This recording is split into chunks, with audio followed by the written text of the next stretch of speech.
animal, an animal that lives in dark, deep, dank places, like billabongs. Now, some of you would only know what a billabong is because you've got a pair of board shorts or a shawl or a hat or something like that from the surf company. A billabong is actually a water hole by a river or a creek.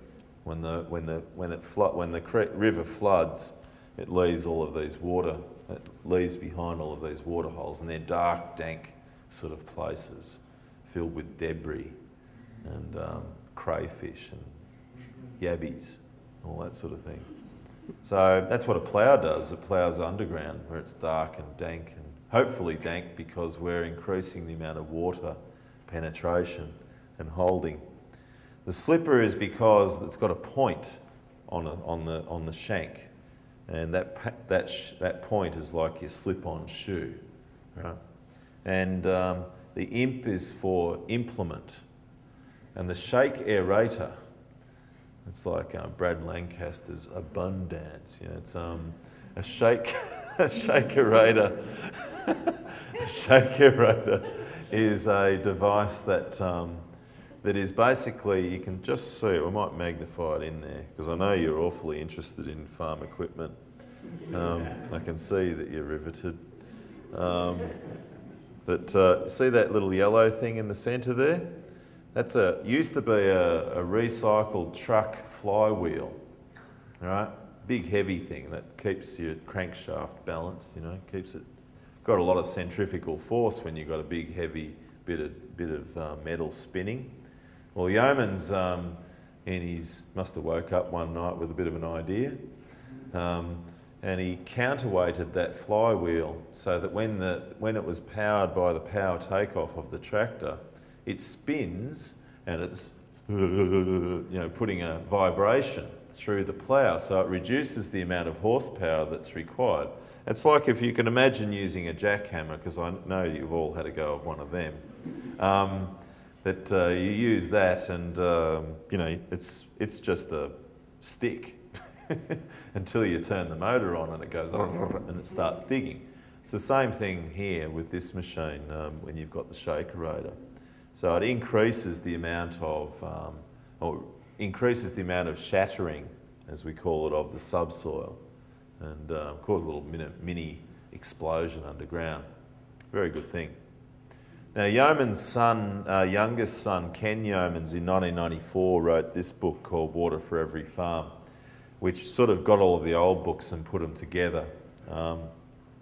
Not a bad book. It's a bit hard to read, but worthwhile as a publication. You can get that off a website called keylinedesigns.com.au, and as an e-book or as a hard copy. Now, Alan Yeoman's PA's middle son inherited the plough business because Yeoman's was a bit of an entrepreneur. He not only had the farm design business and also had two large farms totalling about 1,500 acres that were full developments of all of this stuff. He did design consultancies, and he also made ploughs and a few other bits and pieces. And I think he still did mining stuff as well.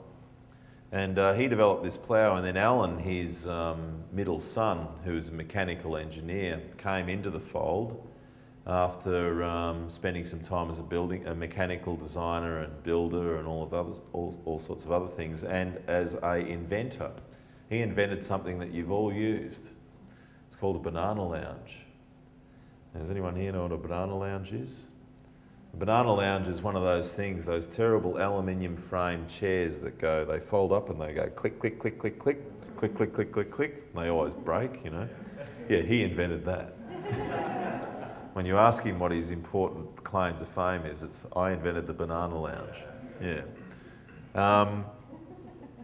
Anyway, he works on these ploughs now, and he's quite an innovative chap. He's also written this very controversial book called Priority One, How Together We Can Defeat Global Warming. It has some very powerful messages about agriculture's role in terms of both cause of global warming, or one of the cause agents of global warming, and also how much promise it has in actually solving the situation.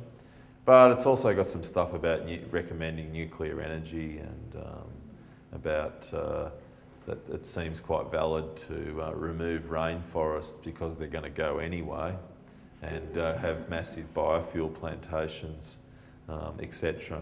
So it's an interesting book to read, and you just got to sift through your various opinions as you go through, but certainly worthwhile reading in my opinion. Now those books of Yeoman's which are out of print are actually available through this website. Now I've made a mistake on that. It's actually just soilandhealth.org, not .au. And they've got a huge range of out of print books on soil and health, and all of the old classics, like all of Newman, all of those ones that I know you're chasing up, like Newman Turner's pasture books and Andre Vasson's animal husbandry, all of those sorts of things that I know you're just very eager to get. They're all on here. You don't have to go to the antiquarian websites to get them.